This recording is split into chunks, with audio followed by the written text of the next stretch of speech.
这下发财了！谁呀？找死！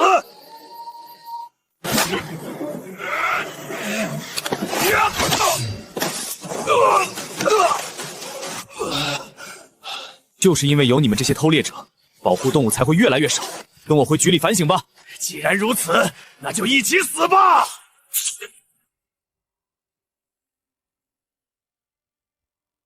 大哥，外面的雪太大了，你不能进山啊，进去会没命的。家里已经断粮3天了，成员现在还发着高烧，不吃东西根本熬不过去。我今天就是去刨冻土、扒树皮，也得给你们弄口吃的回来。婉清，快出来！你大哥在山沟里被雪埋了，找到的时候人已经冻僵了，你赶快过来啊！大哥！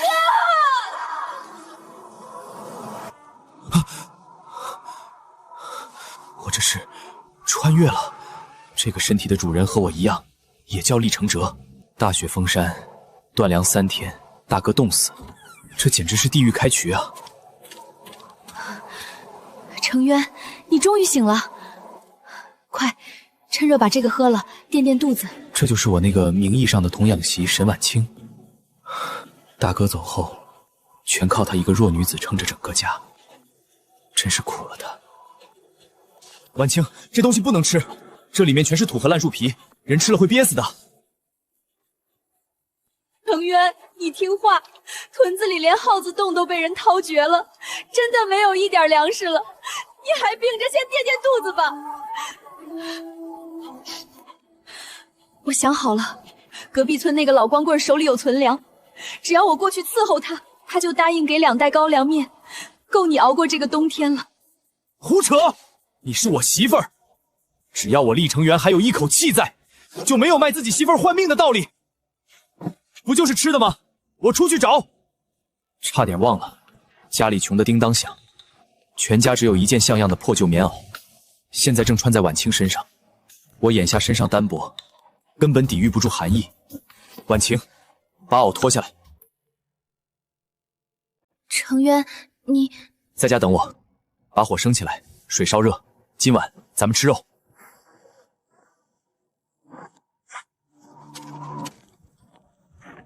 哟，这不是厉家那小子吗？咋把你媳妇儿的衣服穿身上了？怎么，那小娘们冻死了？我说程渊啊，你家欠村里的那10斤粮，今天可是最后期限了。你要是还不上，嘿嘿，老子就把沈婉清带走抵债。粮食我会还，但你要是再敢打婉清的主意，信不信我现在就送你上路？哼！哎呦喂，你个半死不活的病秧子，还敢跟老子横？在现代，我可是顶级兽医。了解任何哺乳动物的骨骼构造与发力弱点。少爷，你这病秧子使了什么妖法？滚！厉承元，你给老子等着！你死定了！屯子里已经绝粮了，要想弄到吃的，必须得去没人敢去的深山腹地。这副身体还是太弱了，不好！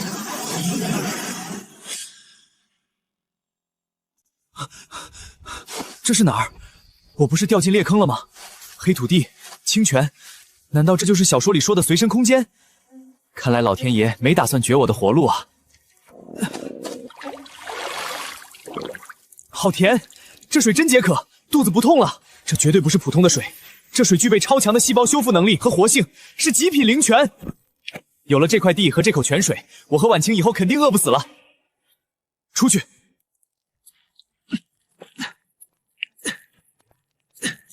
有了灵泉，得赶紧弄点肉回去。婉清还在家里等我。什么东西？给我滚出来！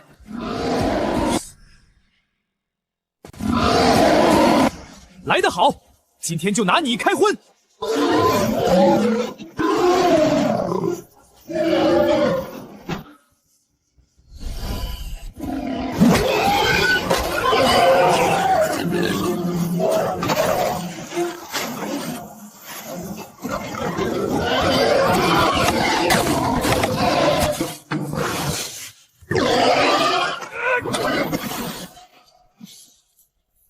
不错，2头猪够我和婉清吃上2个月了。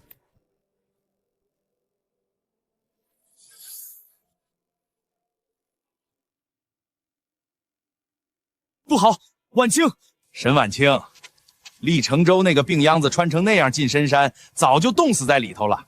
你乖乖从了老子，老子家有的是高粱面，保证饿不死你。要是再不识抬举，老子今天就把你办了。你滚！你胡说！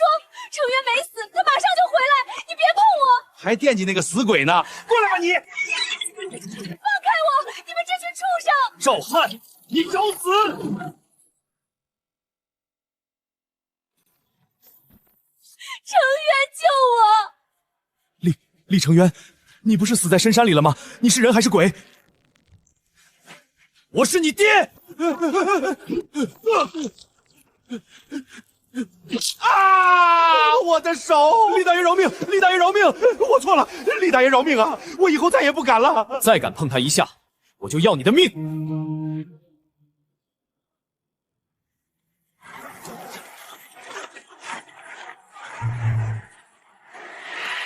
好你个厉承渊，欠村里的粮食不还，还敢当众打伤我儿子，简直是无法无天！来人，把他给我绑了，送到公社去吃枪米儿。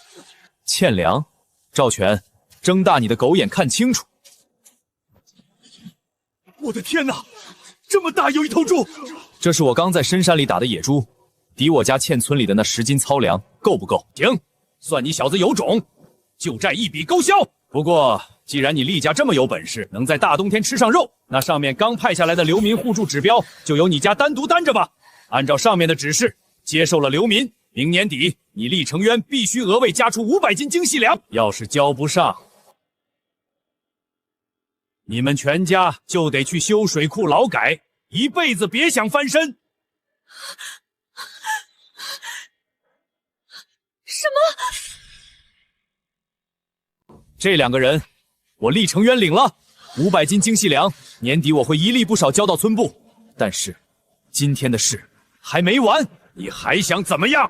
赵汉今天必须给我媳妇磕3个响头认错，否则咱们现在就去公社，问问光天化日之下强奸未遂该判几年。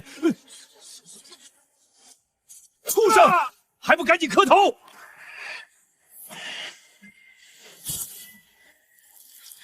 带着你儿子滚！快进屋暖和暖和。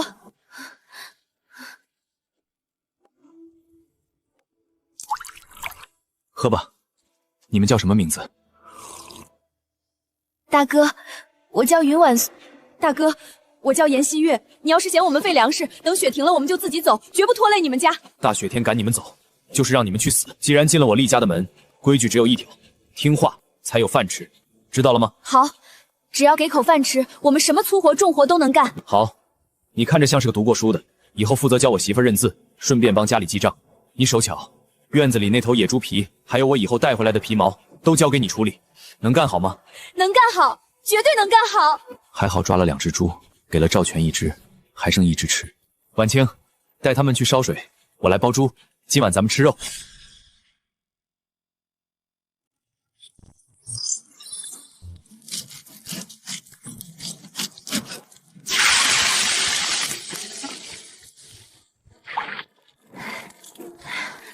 好香啊！给，敞开了吃，不够锅里还有。程渊，今天的事都是我拖累你了，要不是为了护着我，你也不会答应赵全，平白背上那500斤精细粮的债。荒年去哪儿弄这么多精细粮啊？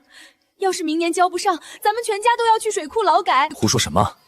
你是我厉承妖的媳妇儿，要是连你都护不住，我算什么男人？可是那500斤粮的事儿，我来想办法。我既然敢应下，就肯定能做到。你只管踏实吃饭，把身体养好。程瑶，外面雪这么大，你又要出门？我去趟县城，这30斤肉拿去换点过冬的粮食和布料。家里什么都缺，连床御寒的被子都没有，不能干熬着。你去县城，这要是被纠察队抓住了怎么办？那是要坐牢的。放心，我跑得快，心里有数。你们3个在家里待着，把院门和屋门都锁死，不管外面谁敲门都别开，一切等我回来再说。现在私自买卖确实是要坐牢的，但我有空间，遇到危险随时能把东西收进去，谁也抓不住我的把柄。顾主任，顾芳华主任晕倒了，快来人啊！快叫大夫！哎呦，这眼看进气少出气多了，可别碰出人命要担责任的。面色发紫，浑身冰冷，这是过度疲劳加上研发的突发性重度休克，不赶紧急救，几分钟人就没了。都散开，别围在这里等着空气入通。你想干什么？别乱动，顾主任，这可是咱们县供销社的一把手，出了事你一个泥腿子负得起责吗？你要坐牢的。闭嘴！想让他死你就继续在这里喊。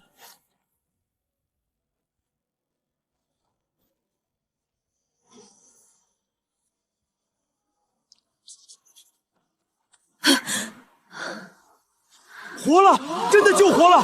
小伙子简直是神医啊！小伙子，刚才是你救了我，你给我喝的那是什么神丹妙药？顾领导严重了，那是家里祖传下来的救命药水，就剩这最后一口了，也是您命不该绝。我叫厉成渊，是下面幸福屯的村民。今天进城，本来是想用深山里刚打的野猪肉换点肚荒的粮食。救命之恩，没齿难忘。你这野猪肉，我们供销社全收了，按特等肉的级别给你算双倍价钱。另外，厉兄弟，你要有什么难处，尽管跟我开口。在县城这3分地，我顾风华说话还算数。这可是天赐良机，有供销社一手做靠山，以后的销路就不用愁了。顾领导，钱按公家的规矩给就行，我绝不占国家便宜。这荒年里，我每次进城用山货换东西都提心吊胆，生怕被当成投机倒把抓起来。我想求您给开个特批条子，以后我弄来的山货都能正大光明的送到供销社，支援公家。你这是帮公家解决肉食短缺的大难题。走，跟我进屋，我马上给你开条子。同志，买东西。哎呦，大兄弟，您想买点啥？咱们这儿刚进的一批新货。给我来20斤最好的白面，10斤大米，细棉布和花棉布各扯2匹。我要给我家女人做几身新衣裳，连称5斤，再拿2床最厚实的新棉被，还有1口大铁锅。哎呦喂，大兄弟您可真阔气！这10里8乡的，我干了这么多年供销社，也没见过谁像您这么买东西的。您稍等，马上给您备齐。大姐，那角落袋子里装的是什么？哦，那是白菜、萝卜、西红柿和黄瓜的种子，上头刚发下来的任务。但这大冬天的，外头的地冻得跟铁块一样，一镐头下去都能冒火星子。谁会买这玩意儿啊？种下去也是死。没事，大姐，这几袋种子我全要了，一起算账包起来。你这人真是不听劝，有钱也不是这么造的，白花冤枉钱。没事，大姐，我养得活。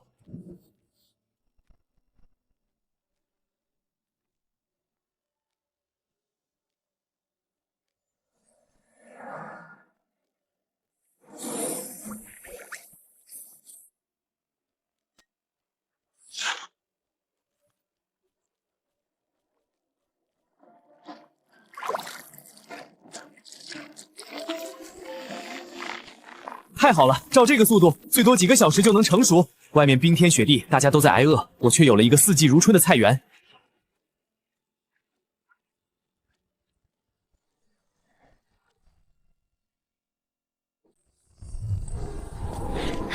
你回来了！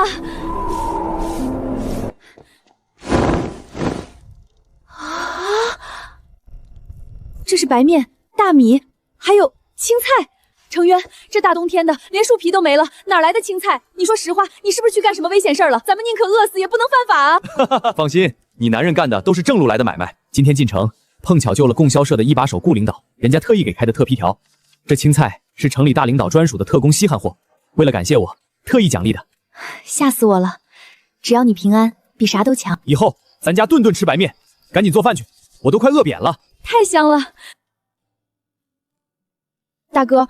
我这辈子都没吃过这么好的饭，我以后肯定拼命干活，绝不在家里白吃白喝。大哥，以后家里的重活、脏活，我和西月全包了，绝不让嫂子累着。快吃吧，好日子还在后头呢。单靠进山采货售卖，自留地种菜，很难凑齐需要上交的粮食份额。我原本学过簇群照料手艺，随身空间能够种植作物，完全可以用来饲养家畜。空间清泉，养分充足，能加快家禽家畜繁育生长。明天我再往山林深处走一趟。这次不采肉食，专门带回幼崽用来家养繁育。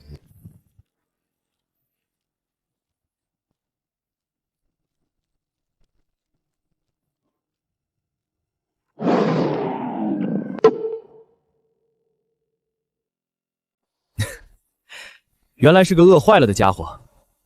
算了，今天我是来搞活捉建养殖场的，不是来屠杀的。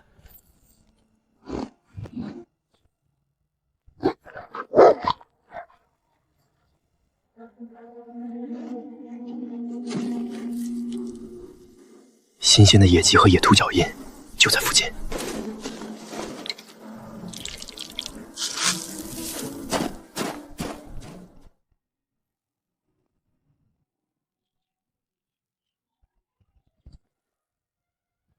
运气不错，这麻醉药效够强，都进去吧。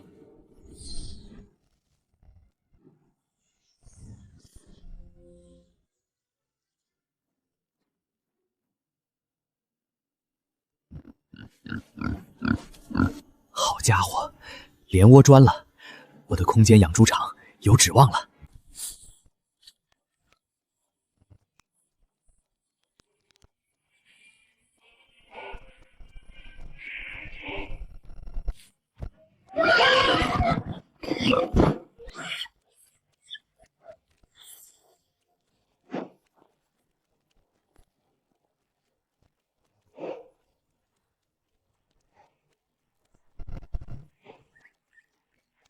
大丰收！有了这些种出，以后肉食就源源不断了。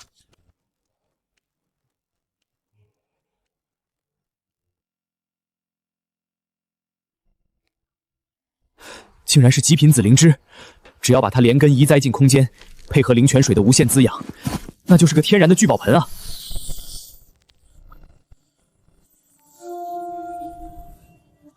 有了这些底牌，我绝会再让我的家人受半点委屈。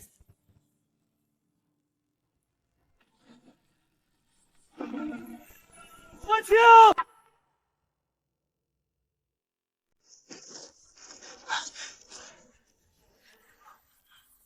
成渊，你可算回来了！房子塌了，这大冬天的没瓦遮头，咱们一家人这下要冻死在外面了。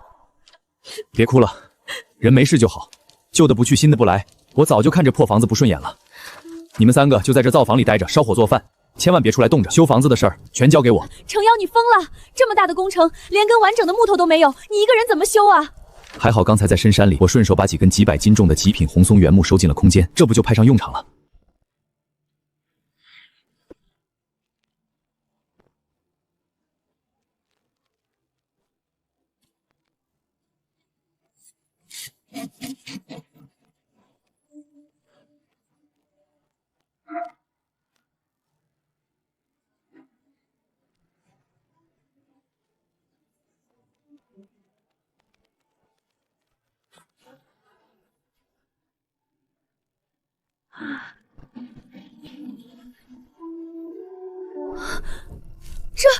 这是咱家？大哥是神仙下凡吗？一夜之间盖了座大房子。发什么呆？赶紧进新屋吃饭，里面我都生好火炕了，暖和得很。房子是修好了，可空间里不断产的肉和蔬菜，总得找个长久正当的渠道洗白呀，否则迟早惹人认红。看来必须得再进一次城了。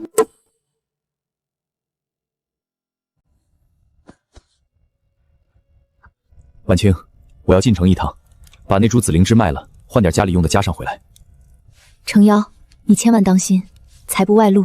你们3个在家里，一定要把这后木门从里面用门杖锁死，不管外面谁叫门，哪怕天王老子来了，也绝对别开。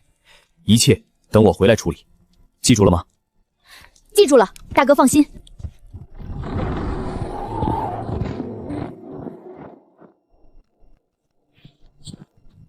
这病秧子不知道走了什么狗屎运，不仅吃上了肉，还一夜之间盖了这么好的房子。吴哥，就是这家，我可是盯了好几天了。他们家天天吃白面炖大肉，而且厉成渊收留的那俩女的，绝对是外地跑来的逃犯。沈婉清窝藏罪犯得一起抓，只要把人弄走，他家那些好东西咱们对半分。哼，敢在我的地盘上投机倒把、窝藏逃犯，给我踹门！谁在外面？程渊马上就回来了，你们别乱来！干什么？抓人！老实点，双手抱头蹲下。好家伙，全是雪白的特级白面，还有这么细的棉布，私藏这么多国家战略物资，这绝对是投机倒把的铁证。东西统统没收，人全部带走。放开我们，我们不是逃犯，这些东西是我们用正当途径换来的。臭娘们儿，还敢顶嘴！厉承州那个短命鬼不在，看今天谁能救你！到了乡公所，有你好受的。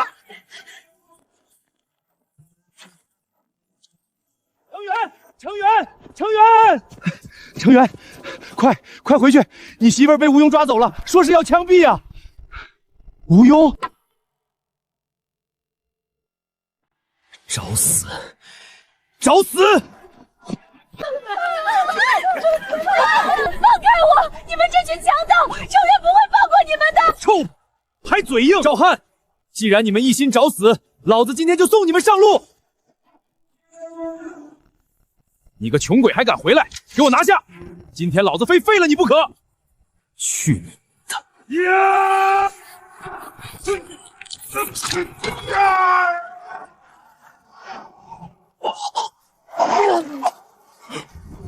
点子硬，并尖子上！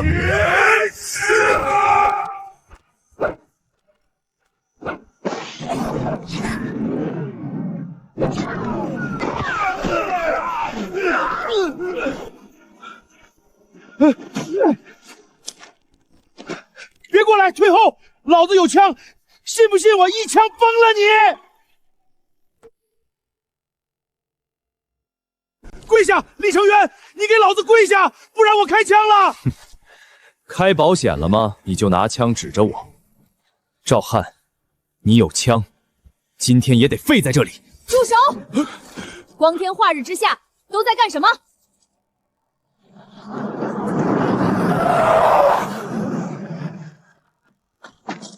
救命啊！顾主任，您来的正好。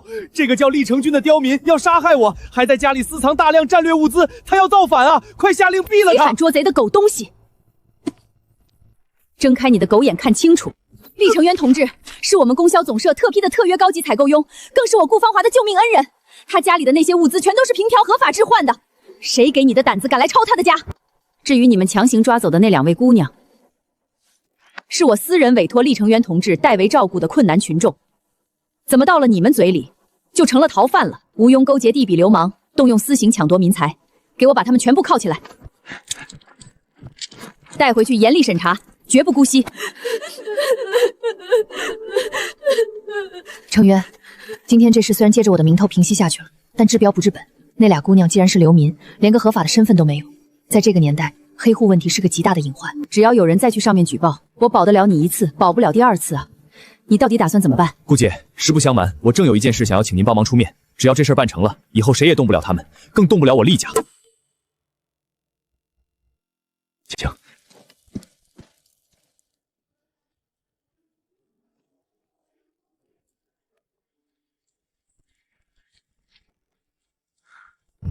顾姐，今天的事儿，成员在这里谢过了。要不是您及时赶到，我恐怕真要跟那群败露撕破脸了。别跟我客套，你的事儿就是公家的事儿。不过成员啊，我刚才在外面也说了，那2个姑娘的身份确实是个麻烦，现在到处都在严查盲流，她们要是没有个正当的身份证明，这大冬天的，早晚还得惹出祸端。顾姐，我正为这事儿发愁呢。这俩姑娘也是苦命人，一路逃荒过来，家里人都死绝了。这大冬天的，我要是把他们赶走，那就是眼睁睁看着他们去死。晚苏识字能记账，西岳手巧能干活，我想留他们在家里帮忙。顾姐，您在县里人脉广，求您给指条明路，看能不能给他们弄个正式的身份，哪怕是临职工也行。你有这份担当，是条汉子。咱们新社会讲究的就是一方有难八方支援。既然你开口了，这事儿我替你办了。回去我就跟民政局那边的熟人打声招呼，就说他们是你厉家失散多年的远房亲戚，直接把他们的户口落到你们厉家。而且我给他们批商品粮的指标。吃商品粮？太感谢了，顾姐，您这可是救了他们2根苗子啊。不过顾姐，我今天还有一件更重要、更大的事，想求您帮忙。哦，什么事能让你这么重视？说来听听。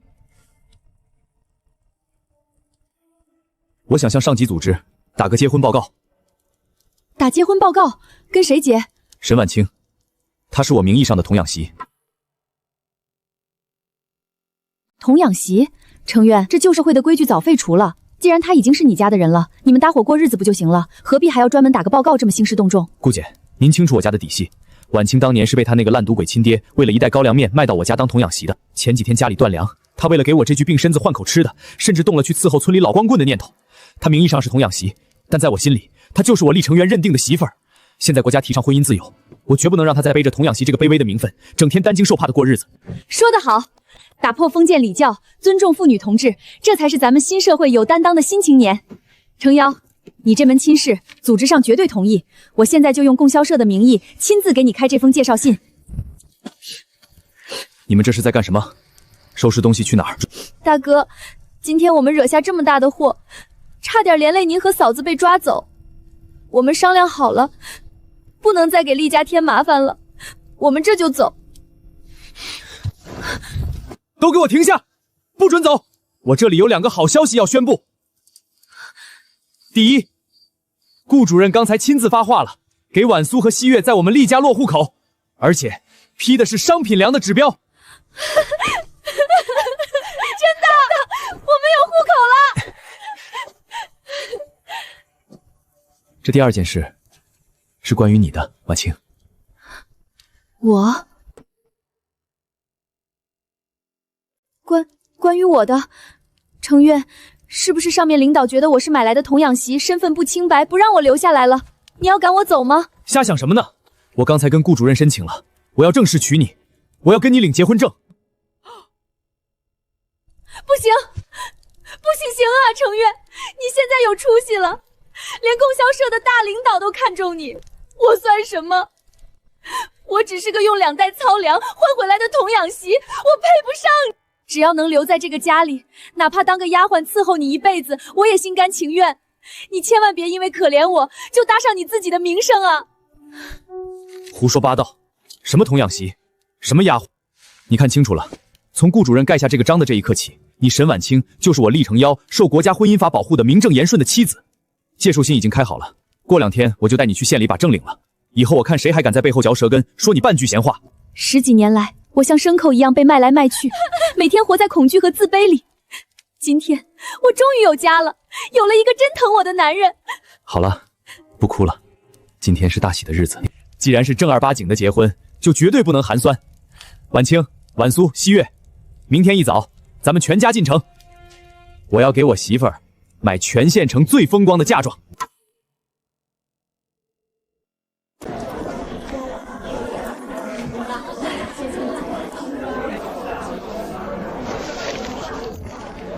同志，把挂在最上面那件大红色的崭新呢子棉袄拿下来，给我媳妇儿试试。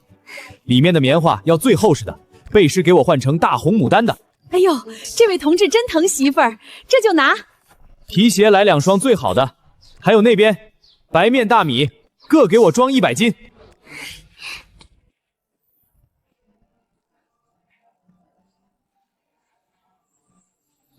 真好看，把这几件也装起来，给你们做新衣。谢谢大哥。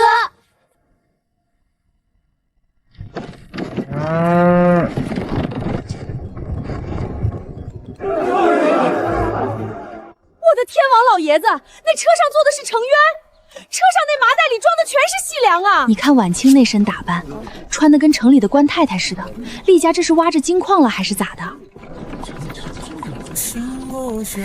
从今天起，我要让全村人都知道，沈婉清是我捧在手心里的宝，没人敢再看清她半分。吉时已到，一拜天地。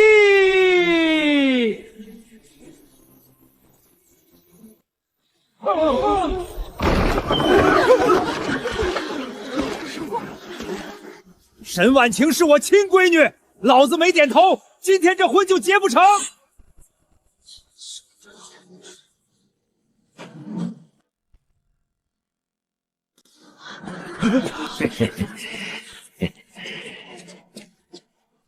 爹，你怎么来了？呸！我不来，你个死丫头就跟别人跑了。老子养你这么大，是让你白给别人的吗？李成渊，你想娶我闺女，行啊，马上拿500块钱的彩礼出来，还要外加3头大肥猪做嫁妆，少1分钱，你今天都别想结这个婚。500块，这简直是明抢啊！爹，当初是你为了2袋高粱面，狠心把我卖给厉家当童养媳的。现在程月日子好过了，你又跑来吸血，你到底还有没有良心啊？良心？良心能当饭吃吗？老子养你这个赔钱货，就是为了换钱的。郑老弟，你的定金我已经收了，这姓厉的要是今天掏不出彩礼钱，人你直接带走。嘿嘿嘿，沈老哥敞亮，这娘们打扮起来还真是水灵，老子今天晚上就把她带回去入洞房，谁敢动她？哼！大家伙都睁开眼睛看清楚了，这是当年沈守才亲手签下按了手印的死契，契约上白纸黑字写的清清楚楚。沈婉清迈入厉家，生死不论，永断亲缘。你现在还有脸跑来冒充他老子？老子不管什么狗屁契约，今天这娘们儿，老子必须带走！当我者死！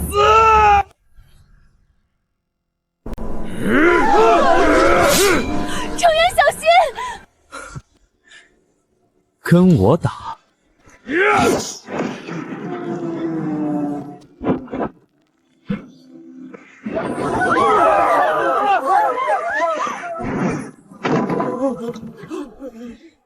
杀人了！你敢伤人！我要去宫岛保卫科告你，让你把牢底坐穿！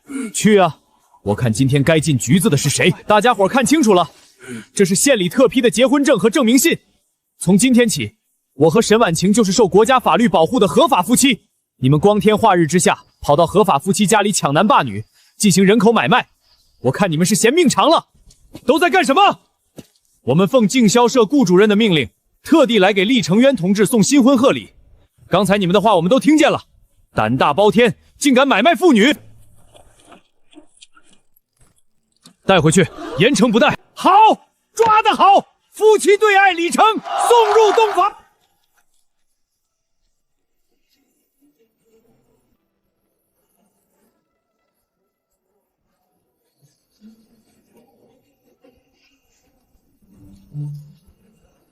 婉晴，以前让你受苦了，从今天起，有我厉成辉在，这天底下没人能再欺负你。我发誓，一定会让你过上全天下最好的日子。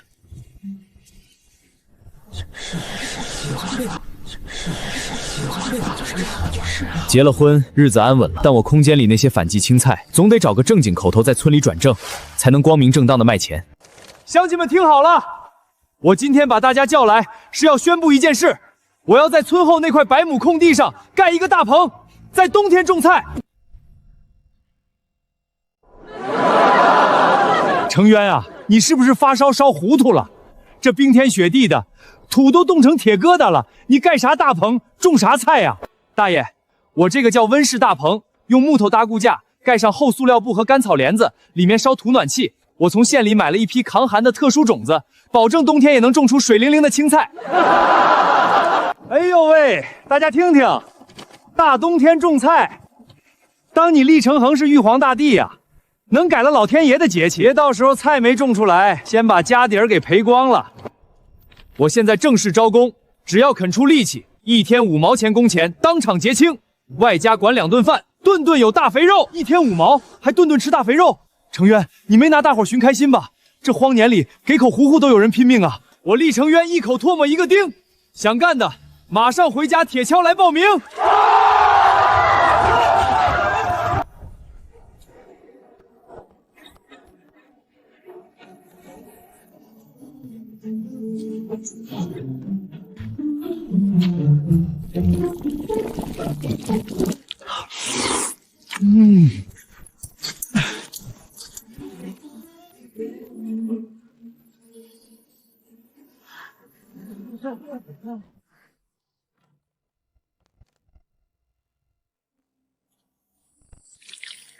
有了灵泉水的滋养，今晚就能见分晓。这可是我商业版图的第一步。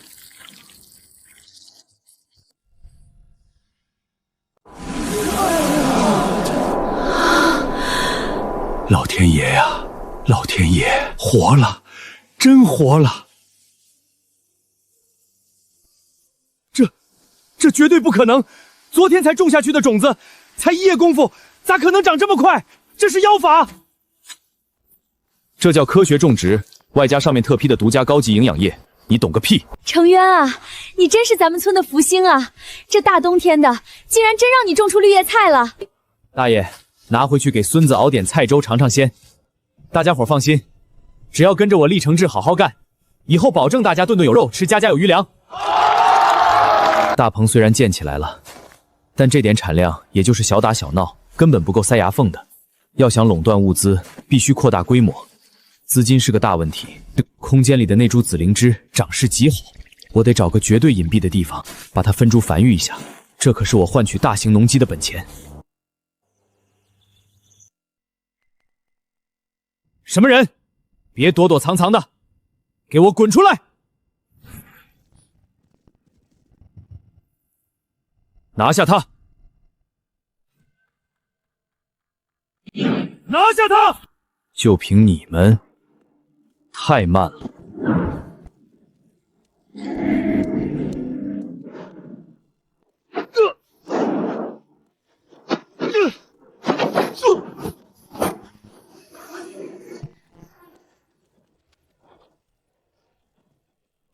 哈哈哈哈哈哈！停手！都给我住手！小伙子，好俊的身手啊！我手下这4个可都是常年走山的顶尖好手，在你手里竟然走不过3招，服了，真是让我大开眼界。正式认识一下，我是秦振江，刚才是手底下的小子们冒犯了，别往心里去。秦振江，这不是省里那位大名鼎鼎的铁腕首长吗？这么有来头的人，怎么会出现在这荒山野岭中？秦首长，幸会。这大雪封山的，你带着人手跑来这深山老林，恐怕不是为了来试探我身手的吧？厉兄弟是个明白人，我们在搞冬季拉练，但出了大岔子，我们的主力军犬误食了毒草，军医束手无策。我们正满山找解毒的草药呢，眼看军犬就不行了。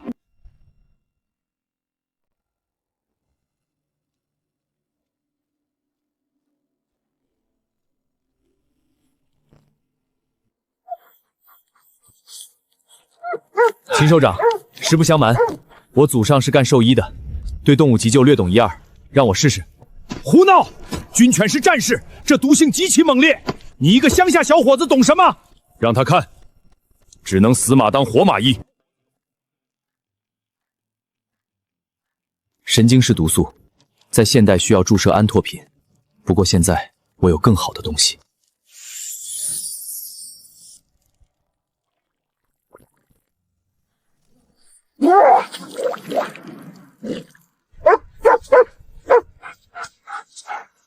神了，这简直是起死回生啊！好小子，你这手艺绝了，你可是帮了我秦振乡一个大忙。秦首长，刚听您说部队冬季后勤物资短缺，不瞒您说，我在山下的幸福屯搞了个温室大棚，现在已经出菜了。只要您需要蔬菜和肉食，我历城类可以想办法长期供应。只是我私人搞这么大动静，容易遭村里那些红眼病小人的嫉妒和暗算，正愁没个名正言顺的官方身份护着。这好办，从今天起，你就是咱们队特聘的边外物资供应专员。你的那个大棚就是军民共建的副食品保护基地。我看这10里8乡的，谁敢动军方罩着的地盘？有了军方给的护身符，农产品可算找到一个正当的理由出售了。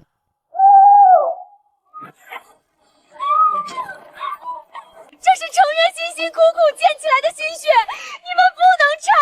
放开我！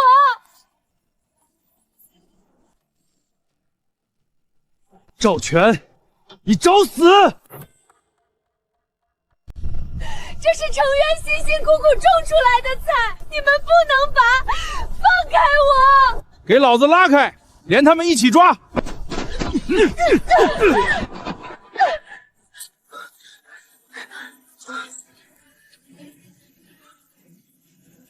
赵全，你找死！哟，厉成渊，你回来的正好。你倒腾大棚，大冬天种菜，破坏统过统销的规矩。这大棚现在被正式征用了，里面所有的蔬菜全部充公。谁给你的权利光天化日强抢民财？老子在乡里，老子就是权力。你这种投机倒把的危险分子，不仅菜要没收，人也得拉去劳改场。来人，把他和这几个女的全给我拿绳子绑了。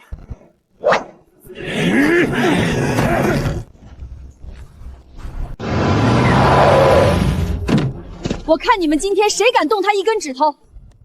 哟，这不是县供销社的顾大主任吗？怎么，这穷乡僻壤的哪阵风把您给吹来了？厉成渊同志是我们供销社特批的大棚试验田负责人，他的所作所为完全合法，你有什么资格查封他的大棚？顾主任，您可别被他骗了，这大冬天的土都冻硬了，他能种出菜来？指不定在里头用了啥歪门邪道呢。孙干事查封他，也是为了保护老百姓的安全呀。放屁！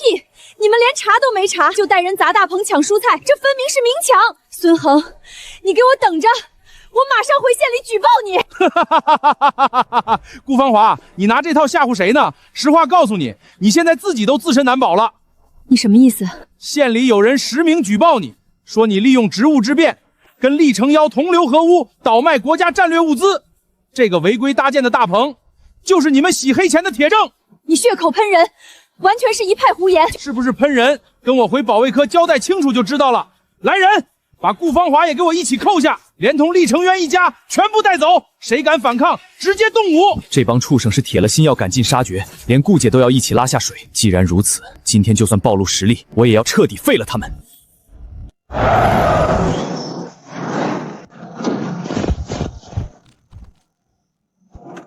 都给我住手！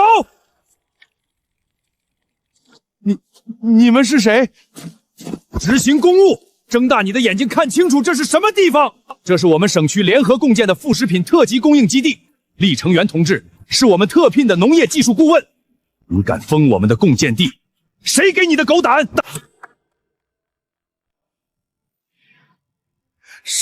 什么共建基地？我不知道啊！把他给我扣起来！厉兄弟，对不住，老哥来晚了。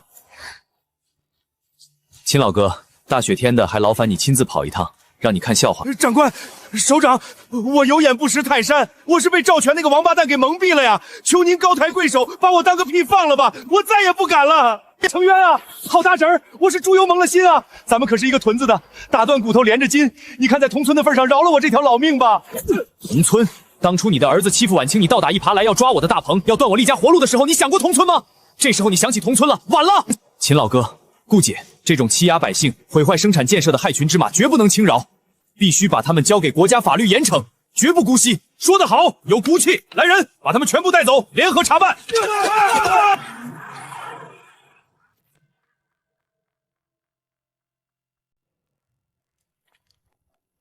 秦老哥，顾姐，现在有军方站岗，大棚的安全是稳住了，但实不相瞒，就现在点产量，也就是塞个牙缝。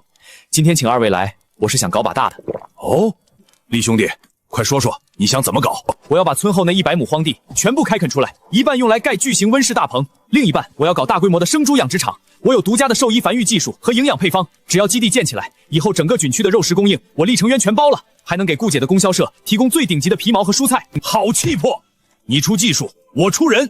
明天我就从工程连调2台重型推土机过来，帮你平地。资金方面你不用愁，这属于国家重点扶持项目，供销总华直接给你预付10万块的启动专款。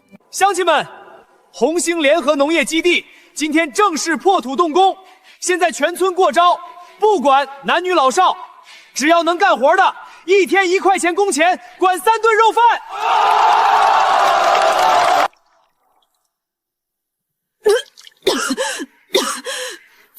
嫂子，你怎么了？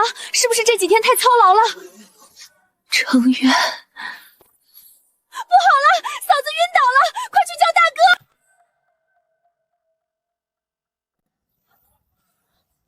嫂子，你怎么了？大哥，快来人啊！嫂子媳妇儿，婉清，你别吓我。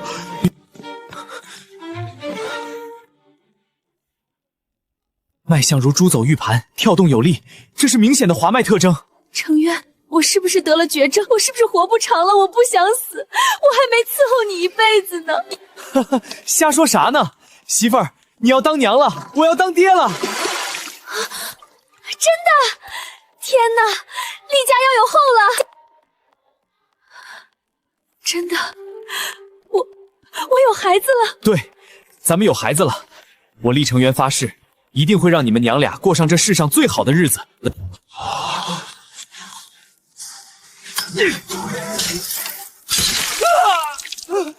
这地太硬了，根本没法开啊！成渊啊，不行啊！这冬天的冻土层足有半米多深，冻得比石头还硬。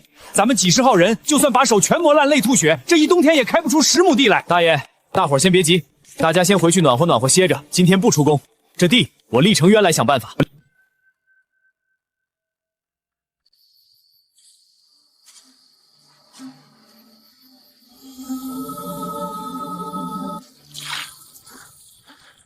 灵泉入地，冰雪消融，明天的攻城，谁也拦不住。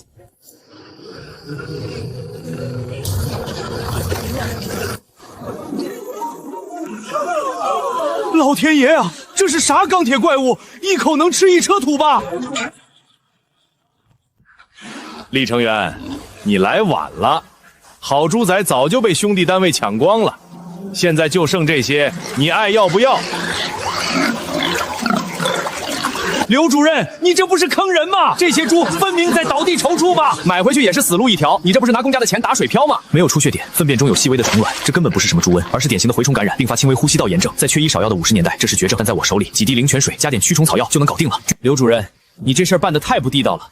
既然农场实在没别的猪了，我这趟也不能空车回去。这些病猪我全包圆了，但是价格必须打2折，成交。白纸黑字签好字，赶紧把这些瘟神给我拉走。大爷，装车。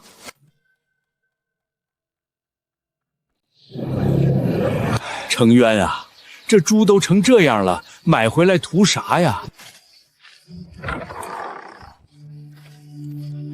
今天就让你们见识一下，什么叫化腐朽为神奇。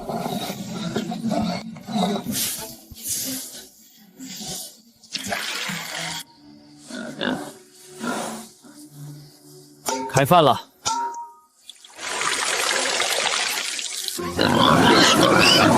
程渊，我听大爷说，你买回来的那些猪仔都在集体倒地抽搐，眼看就不行了，真能养活吗？要是全死了，咱们怎么跟公虾交代啊？媳妇儿放心，你男人干的就是兽医的祖传手艺，山人自有妙计，你就在屋里等着看好戏吧。老天爷呀，这还是咱们拉回来的那批病猪吗？神了！李成云真是大罗神仙下凡啊，半死不活的畜生都能救回来，还能长得这么肥。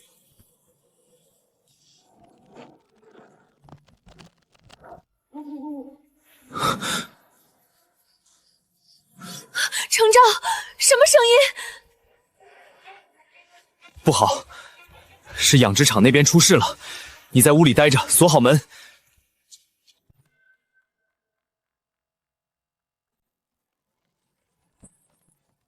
快来人啊！带上铁锹，上房除雪。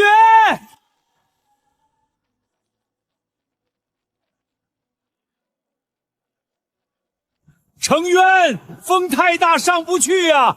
这梁眼看就要断了。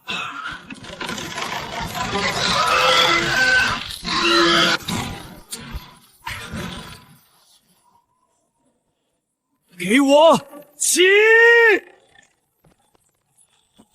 快上房铲雪，我顶得住！快，为了厉厂长，拼了！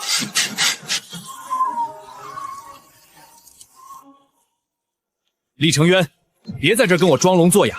当初白纸黑字说好的，年底交足500斤精细粮，今天可是最后一天了。现在大雪封山，连个鸟都飞不出去，你就是有钱也买不到1粒粮食。但是我告诉你，规矩就是规矩，1两都不能少。要是交不出这500斤精粮，我现在就立刻派人把你们全家带走，送去修水库劳改。程瑶，王干事，您看这雪下的实在太大了，路都堵死了，连县城都去不了。城他就算有天大的本事，也变不出粮食啊！您行行好，通融2天行不行？等雪一停，我们全村凑也给他凑出来。通融？公家的指标是能随便通融的吗？交不出来就别废话，马上跟我走人。媳妇儿，别怕，天塌下来有你男人顶着呢，乖乖在这坐着。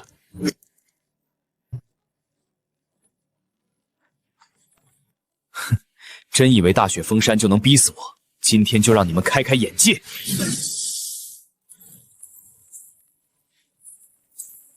睁大你的眼睛，好好点点，这里是10袋白面，10袋大米，正好500斤，全是特等精粮。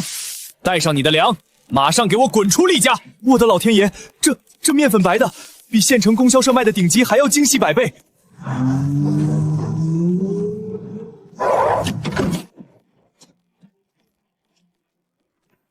厉兄弟，救命啊！10万火急！秦老哥，你别慌，出什么天大的事了？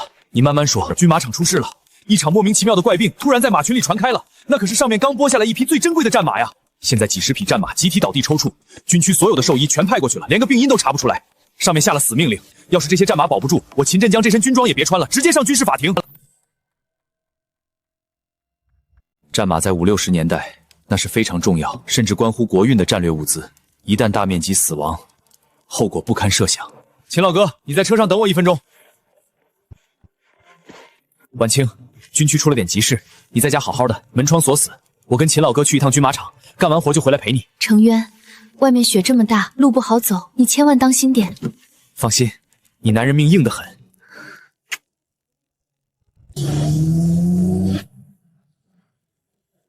秦首长，这简直是胡闹！这小子是谁？军区战马的现在命悬一线，你找这么个连毛都没长齐、满腿泥巴的乡下泥腿子来干什么？刘老，您别看厉兄弟年轻，他的兽医技术我是亲眼见过的。之前咱们侦察田那条濒死的军犬，就是他一手给拉回来的，他绝对有本事。秦首长，兽医学博大精深，岂是治好一条狗就能吹嘘的？这几十匹战马，得的是我干了40的年都没见过的古怪传染病。他一个连大字都不识几个的乡下农民，懂什么是抗生素吗？懂什么是病理切片分析吗？让他进去就是加速战马的死亡，耽误了最佳抢救时间，责任你负得起吗？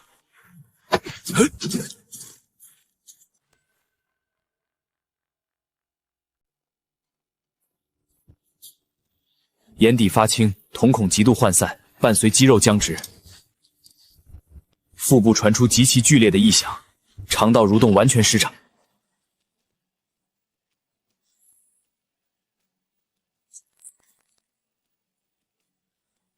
根本不是什么古怪的传染病，这是严重的急性霉菌中毒。你们的冬储草料在化雪的时候受了潮，表面看着干爽，但内心早就已经发霉变质，产生了剧毒。老天爷！我怎么会忽略了这么基础的排查？快，马上通知后勤更换所有草料，准备大剂量灌洗肠胃。来不及了，毒性已经彻底发作，蔓延全身，毒气走遍了全身脉络。你现在用普通的手段催吐灌洗，根本起不到任何作用，只会加速战马的死亡。那怎么办？难道只能眼睁睁看着这几十匹战马死在这里？你拿的到底是什么东西？成分不明的液体，绝对不能随便给军区战马使用，会出事故的。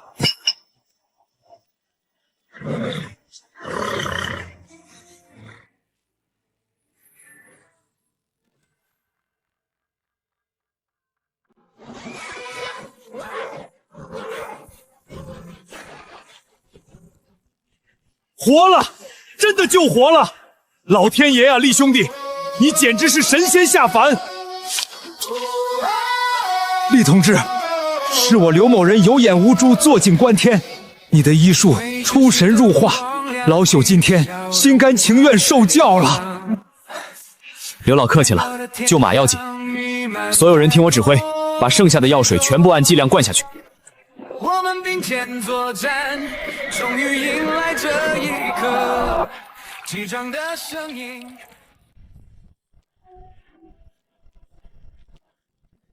谁是哪个救了战马的神医？我要亲自重赏他。报告，力挽狂澜的神医就在这儿。这位是幸福屯的厉承运同志。好小伙子，我听秦镇长汇报过你，你不仅在这大冬天的种出了稀罕的新鲜蔬菜，今天更是救了咱们几十匹战马的命，你是咱们当之无愧的大功臣。这是特级奖章。秦振祥，你给我听好了。从今天起，厉承究同志在幸福屯的农业基地直接挂牌为最高级别后勤保护单位。他厉承环需要任何物资、任何机械，只要在允许范围内，一路绿灯，特批采购。谁敢卡脖子，处置！既然您开口了，那我就不客气了。我的白母养殖场现在规模扩张极快，最缺的就是重型运输工具。我想要一辆大卡车和一台拖拉机的采购指标。哈哈哈，好，别说指标了，今天我就让你直接从车库里开走2辆崭新的。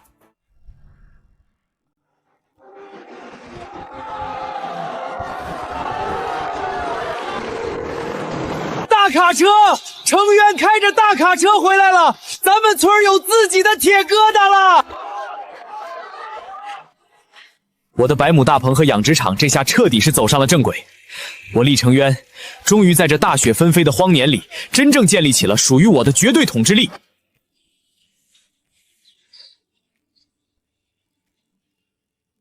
媳妇儿，咱们这百亩基地现在已经是全县的标杆了，但我想要把这模式推广到全省。全省？那得要多少大铁牛和抽水机啊？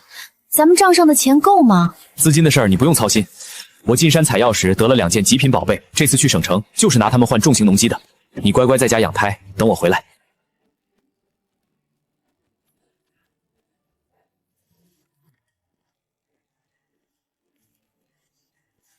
掌柜的，收极品山货吗？那得看你这山货够不够得上我们百草堂的眼。老天爷，这等极品品相的紫灵芝，小兄弟，你从哪儿弄来的？这东西本少爷看上了，我们周家包圆了。你是谁？买卖总得讲个先来后到。小兄弟，别惹他，这是省城药材行的大少爷周明。这片地窖的山货收购都是他们周家说了算，咱们惹不起呀。看你是个乡下来的泥腿子，没见过什么世面。不过这紫灵芝我也不让你吃亏，500块。放下东西，拿着钱，马上给我滚蛋！完了，500块，在黑市上连这极品紫灵芝的一片叶子都买不到，这分明就是明抢啊！抱歉，我这东西是拿来换重型农机设备和化肥的。500块，周大少爷，你这点钱留着打发街边的叫花子吧。敬酒不吃罚酒，在省城还从来没有人敢这么当面扫我的面子。在省城这3分地，我看上的东西还没有拿不走的，给我搜，只要不死人，怎么折腾都行。哎呦，我的妈呀，要出人命了！就凭这几个废柴也想搜我的身？小子，别怪老子手黑！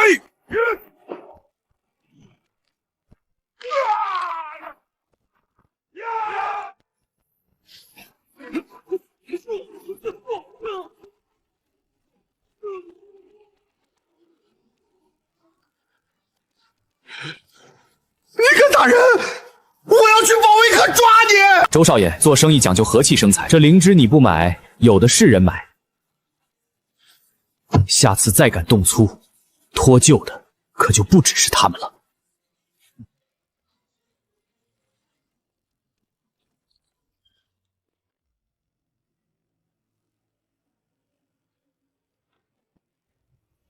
李主任，我想用这株紫灵芝置换全省通用的重型农机特批采购条。李同志，你这灵芝确实是稀世珍宝，但李同志，我跟你交个底，省里最近刚好有位重量级的老首长得了重病，急需这种极品年份的野生药材吊命。你这株紫灵芝简直是雪中送炭，救了整个省委的大急。既然能帮上老酋长的忙，这灵芝我双手奉上。那农机批条的事，你帮了省里这么大的忙，这点特批额度，我今天做主批给你了。不仅如此，鉴于你们幸福屯副食品基地的优异成绩，省里开会决定要把你们树立为全省农业标杆。下个月省里要办一场盛大的农副产品交流大会，你力撑腰，必须带着你们合作社的成果来参展。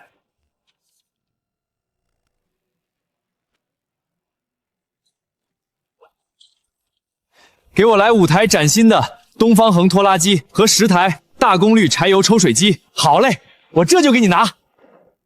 哎，里面呢？把东西推出来！有了这些铁疙瘩，我的红星农业帝国终于能插上机械化的翅膀了。婉晴，我回来了。大哥，你可算回来了。婉晴姐她肚子疼得满地打滚，刚才直接疼得晕死过去了，气息都快没了。婉晴，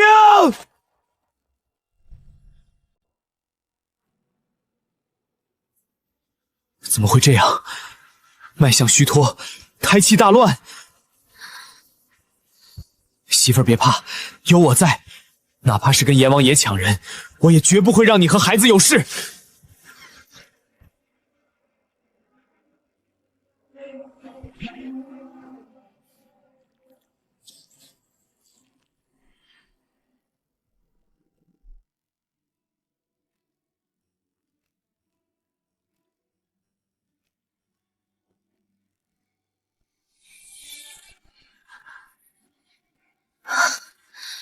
程渊，刚才肚子疼得像是要被撕裂了一样，你给我喝的是什么仙丹？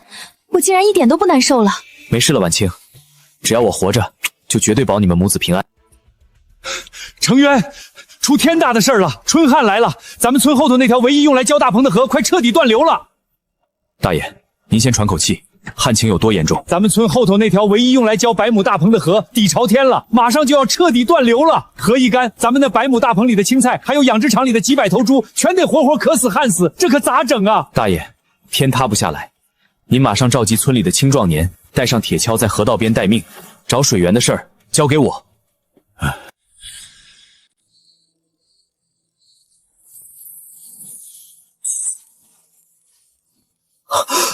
老天爷，这空间竟然升级了！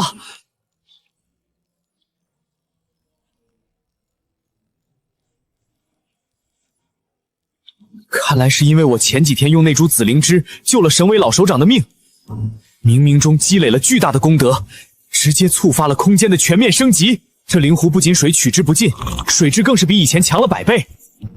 有了这片湖，别说灌溉100亩大棚，就算再翻10倍我也交得起。而且这片湖水简直是绝佳的特种水产养殖基地啊！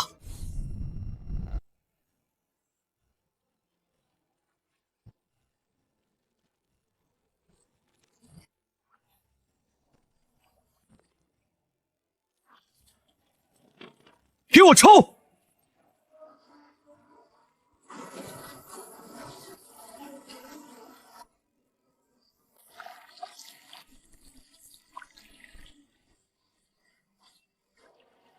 甜，这水真甜，程优简直是活神仙啊！这大旱天能凭空变出这么大的水脉来，咱们大棚保住了！厉厂长万岁！都给我停下！厉成元呢？让他滚出来！你们靠山屯的想干什么？想来我们幸福屯长抢劫吗？放屁！这河道是公家的，凭什么你们幸福屯能抽水？厉成元抽的是地下水脉，把咱们10里8乡的水全抽干了！赶紧停机，把水让给我们靠山屯，不然今天这事儿没完！你这是强盗逻辑！这水是成员自己费尽千辛万苦找的水眼，凭啥白给你们？跟他们废什么话？把机子砸了，水管抢过来！都给我把家伙放下！大家都是为了活命，没必要见血，动了手谁都讨不了好。厉成元，你少在这儿充好人！你不把水让出来，咱们村今年全得饿死！这水我厉成渊可以分给你们，而且是无限量供应。厉成渊，你疯了！你真愿意白给？天下没有白吃的午餐，水我可以无偿供应给你们灌溉，但作为交换条件，你们靠山屯的所有土地必须全部并入我厉家的红星联合农业合作社。从今往后，你们种什么菜，养什么猪，由我厉成方统一提供最顶级的种子和配方。你们产出的所有东西，由我统一包销发往省城。你们只管干活拿钱。成元兄弟，你这是给我们全村老小一条活路啊！你就是我们的再生父母。我们干，靠山屯以后全听你厉厂长的。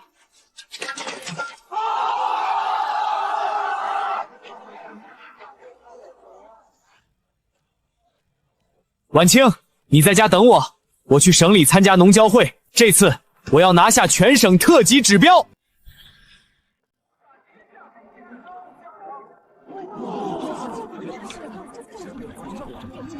大哥，不好了，出大事了！西月，慢慢说，怎么了？咱们参展的猪突然全倒在地上，口吐白沫了，眼看就不行了。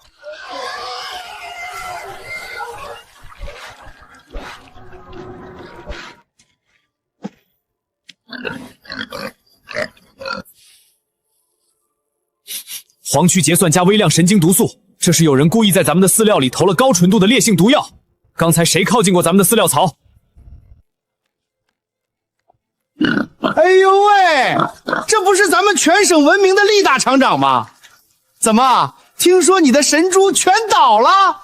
厉成渊，这就是你在省城得罪我周家的下场。就你这几头快死的病猪也敢来参展，等会儿省里的领导和评委一到，你这全省标杆的牌子怕是要被当众砸得稀碎啊！我要让你身败名裂！大哥，评委组的大部队已经出现在走廊尽头了，最多3分钟就要走到咱们展位了，来不及了。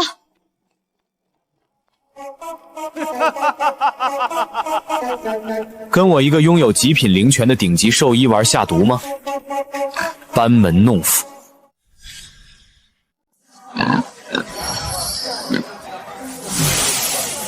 西月，帮忙按住猪的脑袋。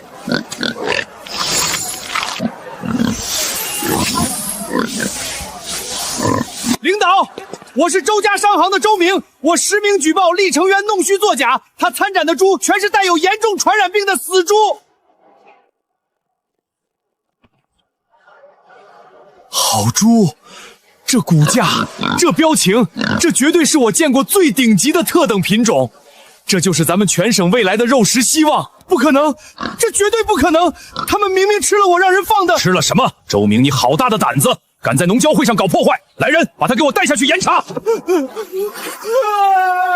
太棒了，厉成伟同志，你们合作社的产品当之无愧的全省第一。我代表省里正式授予你们全省特级物资供应商的独家资质。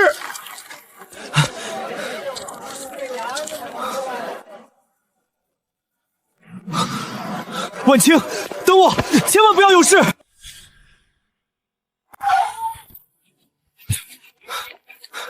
呀，产妇这几天受了风寒，现在体力彻底透支了，连呼吸都快没劲儿了。大哥，你可算回来了，嫂子她快没力气了。哎呦，男人不能进产房，这不合规矩。滚开！我媳妇儿的命，我自己来保。成渊，你回来了，我好累，我怕是撑不住了。别说傻话，有我在，你绝对不会有事。媳妇儿，深呼吸，听我的节奏，把气喘匀了。生了，是个大胖小子，母子平安。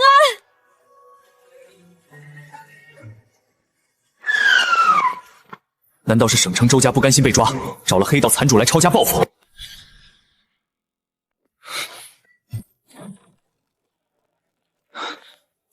哈！厉兄弟，你这是摆的什么阵势？听说弟妹今天临盆，我可是专程掐着点儿带兄弟们来讨你一杯喜酒喝的。秦老哥，你带这么一个排的兵力过来送母鸡，差点没把我吓死。我还以为周家的余孽来找我寻仇了。吓你！现在省城周家已经被严根拔起，你厉成连可是省里特批的特级物资供应商，这全省上下现在谁敢动你这尊财神仙一根汗毛？不过成渊，我今天带这么多人来，除了道喜，确实是有个10万火急的大任务要交给你。省城的好几个超大型重工业厂矿，最近因为周家倒台带来的市场震荡，彻底断了副食品供应，几万名炼钢工人们顿顿吃咸菜，连一点肉腥都看不见，干重体力活根本没劲儿，生产进度严重受影响。省委领导亲自点名，要你们红星合作社这个省标杆顶上，不仅要肉，还要油水足的荤腥。你能不能接下这个担子？没问题，我们百亩养殖场的第一批生猪下周就能出栏，我保证让工人们吃上最好的肉。大哥，大单虽然接了，但我刚才仔细核算了一遍产量，哪怕有咱们的秘方催熟，现有的生猪和蔬菜周期也绝对填不满全省几十个厂矿那么恐怖的消耗量，缺口太大了。生猪的生长周期是硬伤，不能拔苗助长，必须立刻开发一种全新的、周期极短且肉质肥美的爆款物资，来填补这个缺口。看来是时候动用那张隐藏的王牌了。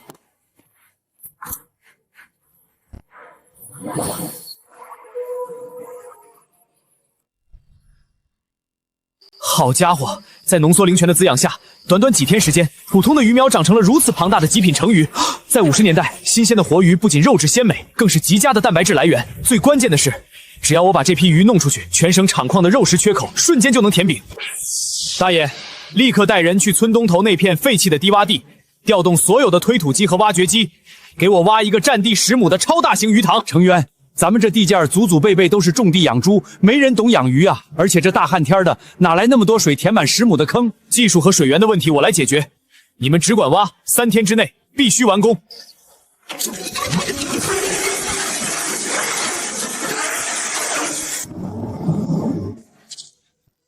啊，成渊，这鱼成精了！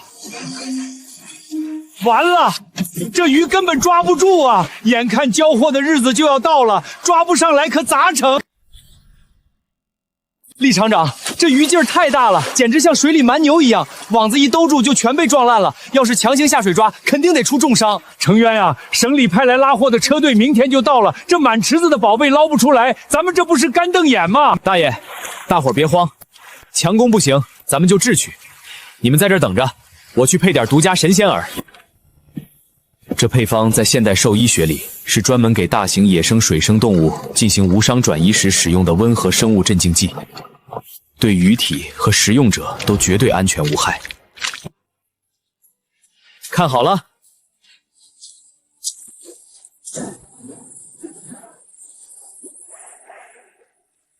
下网，敞开了捞！1、2、3，起！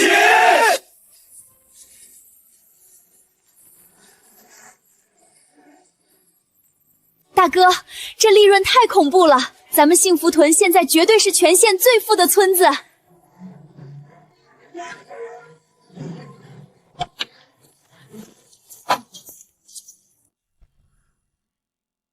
厉兄弟，稳住！这几位是京城农科院直接下派的最高级别特派专家组。你们送去厂矿的肉和鱼，工人们吃了之后反响太逆天了，产量和肉质远远超出了当前的科学常理。上面开始重视，怀疑你们使用了某种未知的违禁化学催长剂。这次是带着最高指令下来突击检查的。看来灵泉催熟的效果还是太过耀眼了。不过，灵泉是天地间最纯粹的生机，绝不含任何化学添加剂，随便查。立刻取样，生猪血液、大棚蔬菜尖叶、鱼塘水质全部进行最高精度化验。化验室就在1号车上，我要立刻看到数据。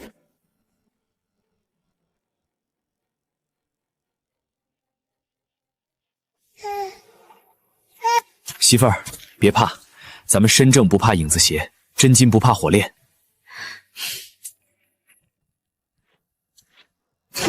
组长，报告出来了，这数据怎么可能？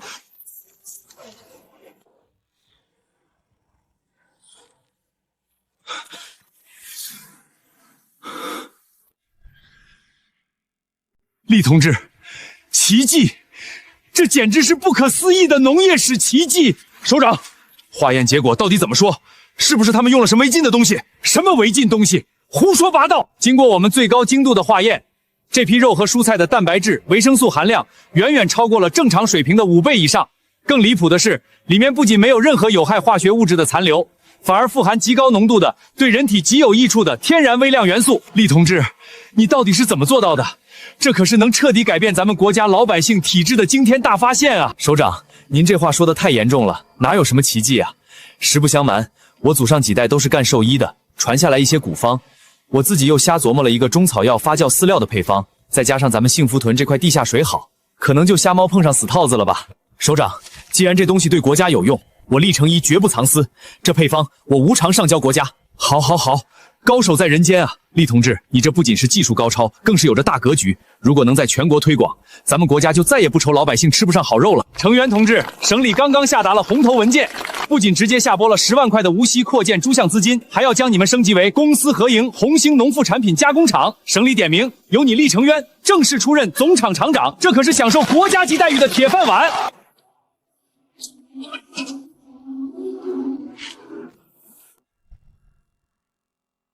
起火了！快来人啊！饲料总仓着火了！快救火！完了，全完了！这火里面掺了油，普通的水根本扑不灭呀！都给我闪开，退后！给我灭！神了，这水怎么这么顶用，竟然把油火给浇灭了！大爷饶命，别杀我！不是我要烧的，是省城的周大少爷，是他给我钱让我来的。周明，看来他是真的急着找死，把他给我绑了，连夜扭送乡公所保卫科。反了天了，连我们军区重点挂牌保护的示范基地都敢烧，他们这是想造反啊！给我接电话，立刻联合出动，对周家进行全方位、最彻底的查抄，绝不姑息。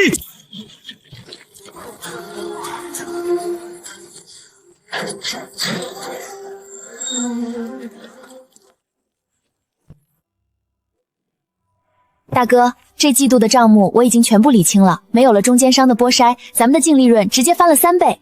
大哥，咱们的副业也做起来了，这批皮毛质量太好，连苏联老大哥那边的采购团都发来了加急订单。1年前，就是在这场大雪中，我初来乍到，险些饿死，而如今，一切都发生了天翻地覆的变化。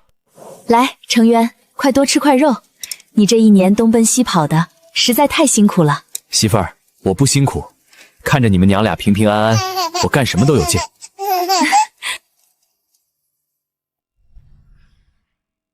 大哥，你不知道，咱们集团这个季度的生猪和水产供应彻底包揽了全省80%以上的厂矿。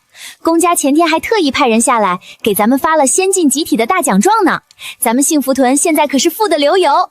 不仅如此呢，大哥，苏联那边追加了整整5000条极品野兔皮的特大订单。我正愁人手不够用，咱们开春还得继续招工，把隔壁县的裁缝都雇过来。来，这杯酒敬咱们一家人，也敬咱们这红星集团的每一位兄弟姐妹，干！回想这一年，从地狱开局险些饿死，到如今建立起这庞大的红星农业集团，我做到了。不过，这仅仅只是个开始。只要有这片灵泉空间在，一个属于我厉成游的时代才刚刚拉开序幕。程渊，外头风大，这么冷，怎么穿这么少就出来了？快进屋吧，别冻着。媳妇儿，你看。媳妇儿，还记得1年前家里断粮，你为了给我这具病身子换口吃的，打算去隔壁村伺候老光棍的那天，我跟你说过的话吗？我死都记得。你说只要你还有一口气在，就绝不容我受半点委屈。你说你要带我们过上这全天下最好的日子。我厉成妖做到了。